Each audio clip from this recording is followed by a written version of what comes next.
Point تو یہ خود کیا تھا خود سر یہ اچھا آپ اتنے عرصے سے ویسے بکتا رہے ہیں سارا کچھ.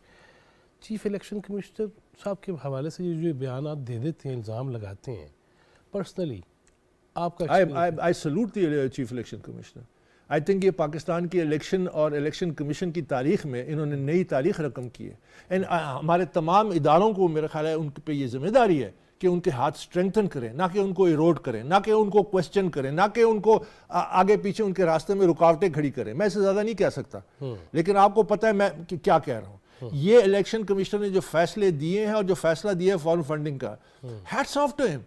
یہی لوگ ہمیں چاہیے, ایسے ہی لوگ ہمیں چاہیے پاکستان میں. اور یہ قلعے ہوتے ہیں, اور یہ اگر مختلف آئینی اداروں کے سربراہ ایسے قلعے بن گئے تو پاکستان کی عمارت کھڑی ہو جائے گی. کیونکہ یہاں پہ ان کو کرونیز چاہیے, ان کو چاہیے ہوتے ہیں کہ یہ جو ریلو کٹے جیسے کہتے ہیں نا کرکٹ کی ٹرمینالوجی میں, جو خان صاحب کی ٹرمینالوجی ہے, ان کو ریلو کٹے چاہیے. ہاں وہ کہیں گے نہ, وہ کہیں گے نہ, وہ کہیں گے اس طرف چلو, ادھر چل پڑیں گے اس طرف, کیونکہ ان کے ذاتی مفادات ہیں.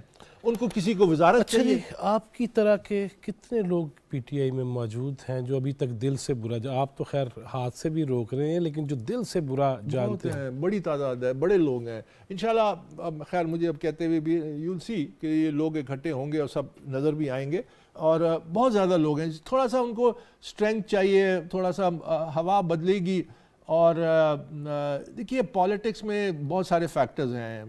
آپ نے یو ہیو ٹو, ہاں یہ میں آپ کو بتا دوں, یہ بھی اگین پاکستان کے لیے کہ 1989 میں چائنا پاکستان سے بدترین حالات میں تھے. یہ میں لوگوں کو بتانا چاہتا ہوں کہ آپ یہ یاد رکھیے کہ تھوڑی تاریخ دیکھیں. 1989 میں چائنا جتنا بڑا ملک 55 دھرنے ہو رہے تھے بھائی صاحب اس وقت, 55 دھرنے.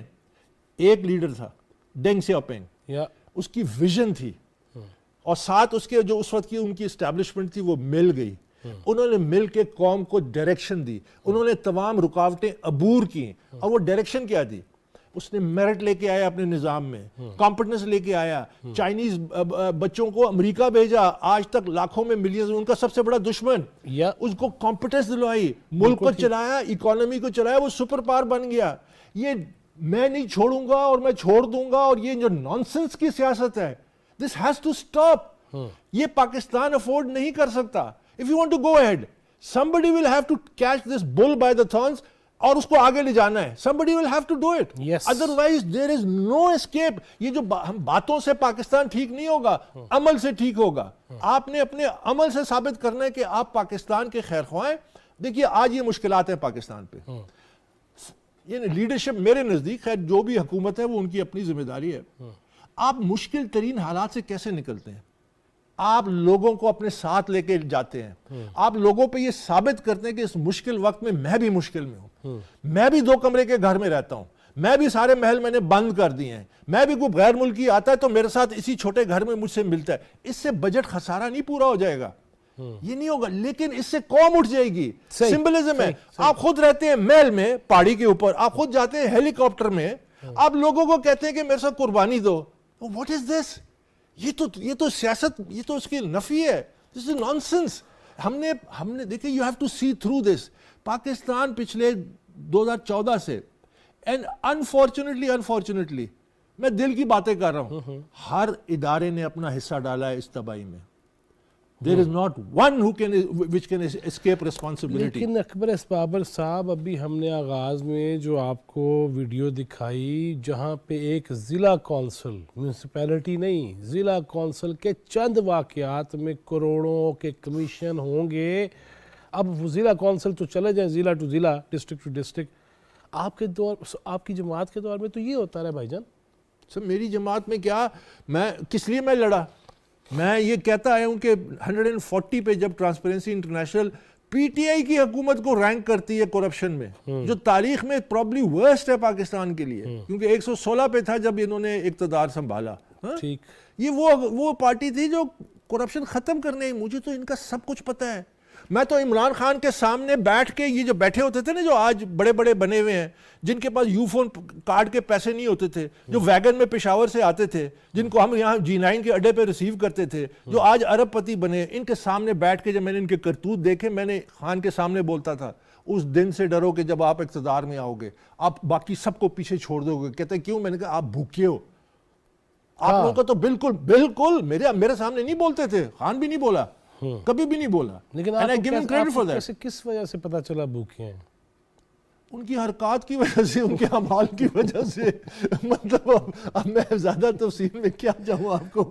ان کا اٹ واز اسی لیے تو جو ہم نے پلان بنایا تھا کہ ہم پشاور کے پی میں, ہمارا پلان کیا تھا, کے پی میں competent professionals, doctors, lawyers, engineers, ان کو, کیونکہ جب وہ ووٹ کا فیصلہ کرتے ہیں نا, وہ یہ نہیں دیکھتے کہ یہ پیچھے جدی پشتی کیا ہے, وہ دیتے ہیں ووٹ. ہم نے کہا ہم اس طرح ٹیم لائیں گے, عمران کو چیف منسٹر بنائیں گے کے پی کا, اس کے سر پہ بیٹھے ہوں گے, وہاں پرفارم کریں گے. جب پرفارم کریں گے باقی پاکستان کا ووٹ بینک خود بخود ہماری جیب میں آئے گا. اچھا جی, لیکن اسی کے پی کے سے ایک گرفتاری نہیں ہوئی ماشاءاللہ. نہیں ہوگی. کیوں؟ 9.5 سال اکبر صاحب. وہ گرفتاری کے لیے تھوڑی کوئی اقتدار میں آئے تھے, انہوں نے تو مقصد اپنا حاصل کر لیا. ایک ہی تبدیلی آئی ہے ان کے بینک اکاؤنٹس میں, بس اس کے علاوہ کوئی بڑا مقصد یہ ان کے علاوہ کوئی. دیکھیں یہ the whole thing went shipwreck ہے, the whole thing went haywire. یہ پورا کا پورا قافلہ جو تھا نا یہ لٹ گیا, اس کا کعبہ قبلہ بدل گیا. اور میں ان لوگوں میں سے نہیں ہوں جو آس پاس کے لوگوں کو بلیم کرے. یہ ہمارا ایک کامن تھیم ہے نا کہ فلانا نہیں, اس کے ایڈوائزرز ٹھیک نہیں, اس کے وہ مشورہ نہیں. میں کہتا ہوں the captain is responsible. birds of the same feather flock together. آپ کیسے ایسے لوگوں کو اپنے ارد گرد چھوڑتے ہیں؟ وہ آپ کو اور کیا مشورہ دیں گے؟ وہ مفاد پرست ہیں, ان کو اپرچونٹی ملنی تھی. they capitalized on the opportunity. آخری کیا کہیں گے؟ امید, مایوسی نہیں, امید کی کیا بات ہے؟ امید دیکھیں, امید یہ کہ انشاءاللہ لڑیں گے اس ملک کے لیے.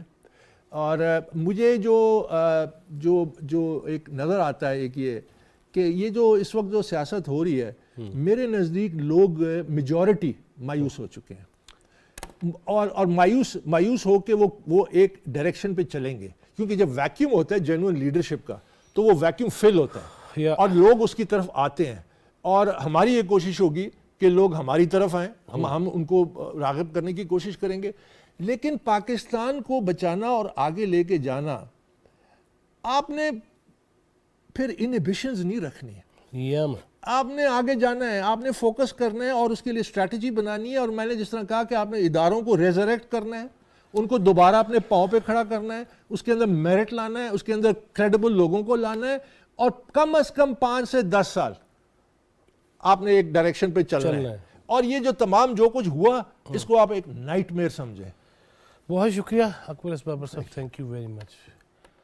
جو بات کہی نا, یقیناً میں دست بستہ, وہ عدلیہ کے معزز اراکین ہوں, وہ ہماری پاک فوج کے جری بہادر ہوں, وہ میڈیا کے چیتے ہوں, اہل سیاست ہوں, پارلیمنٹیرینز ہوں, علماء ہوں, جو بھی طبقہ ہے, خدا را پاکستان کے لیے بھی یکسو ہو جائیے اور ایک دفعہ چل پڑیے.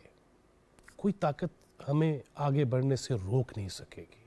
اور ابھی بات کہی نا اکبر اسبابر صاحب نے, وہ آپ کو بڑا مشہور واقعہ کہ غزوے کے دوران جب صحابہ کرام رضوان اللہ علیہ مجمعین, وہ پیٹ پہ پتھر باندھا ہوا, بھوک, ایسی شخصیات اور جن کی قیادت وہ شخصیت کر رہی ہو, وَمَا يَنْطِقُ عَنِ الْهَوَىٰ إِنْ هُوَ إِلَّا وَحْيٌ يُوحَىٰ. وہ جو نبی آخر تھا, جو ان کا قائد تھا, امام تھا, جو سپہ سالار اعلیٰ تھا, جس کی قیادت میں وہ غزوہ تھا, وہ اپنے پیٹ سے کپڑا اٹھاتے ہیں تو 2 پتھر باندھے ہوئے ہوتے ہیں. روزے کی جالیوں کو تو فٹافٹ ہر بندہ ہی چومنے جا رہا ہوتا ہے, لیکن کبھی ان کی اسوہ لَقَدْ قَانَ لَكُمْ فِي رَسُولِ اللَّهِ أُسْوَةٌ حَسَنَةٌ, غور تو کیجئے, چلنے کی کوشش تو کیجئے, رحمت نازل ہو جائیں گی. اللہ پاکستان کی حفاظت کرے, ہمیں پاکستان کی خدمت کی توفیق دے اور آسانیاں تقسیم کرنے والا بنائے. جواد فیضی, چوتھا ستون ٹیم کو اجازت دیجیے. اللہ نگہبان.